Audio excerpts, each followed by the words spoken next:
சர்வதேச அளவில் கச்சா எண்ணெய் விநியோகம் மற்றும் பொருளாதார நிச்சயமற்ற சூழல் அதிகரித்து வரும் நிலையில் நாட்டின் நலனை கருத்தில் கொண்டு பெட்ரோல் மற்றும் டீசல் பயன்பாட்டை குறைக்க வேண்டும் என்று பிரதமர் நரேந்திர மோடி வலியுறுத்தியுள்ளார். தெலுங்கானா மாநிலம் செகந்திராபாத்தில் நடைபெற்ற நிகழ்ச்சியில் உரையாற்றிய அவர், சாத்தியமான இடங்களில் மீண்டும் ஒர்க் ஃப்ரம் ஹோம் முறையை நடைமுறைப்படுத்த வேண்டும் என்று நிறுவனங்களுக்கும் பொதுமக்களுக்கும் வேண்டுகோள் விடுத்தார்.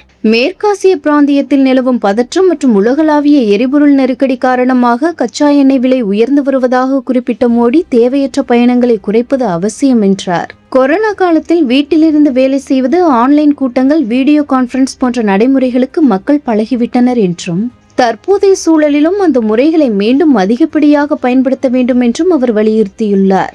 மேலும் வீட்டில் இருந்து வேலை செய்வதால் பயணச் செலவுகள் குறையும் என்றும், எரிபொருள் பயன்பாடு குறையும் என்றும், அதே சமயம் மக்களின் பொருளாதார சுமையும் குறையும் எனவும் தெரிவித்துள்ளார்.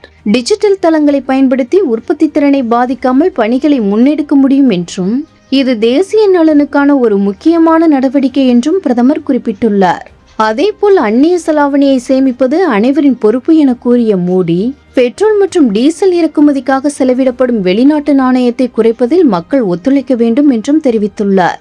சமையல் எண்ணெய் மற்றும் உரங்களின் பயன்பாட்டையும் குறைப்பது நாட்டின் பொருளாதாரத்திற்கு உதவும் எனவும் அவர் தெரிவித்துள்ளார். ஒவ்வொரு குடும்பமும் சமையல் எண்ணெய் பயன்பாட்டை சற்று குறைத்தால் கூட அது தேச நலனுக்கான பெரிய பங்களிப்பாக இருக்கும் என்று பிரதமர் நரேந்திர மோடி வலியுறுத்தியுள்ளார்.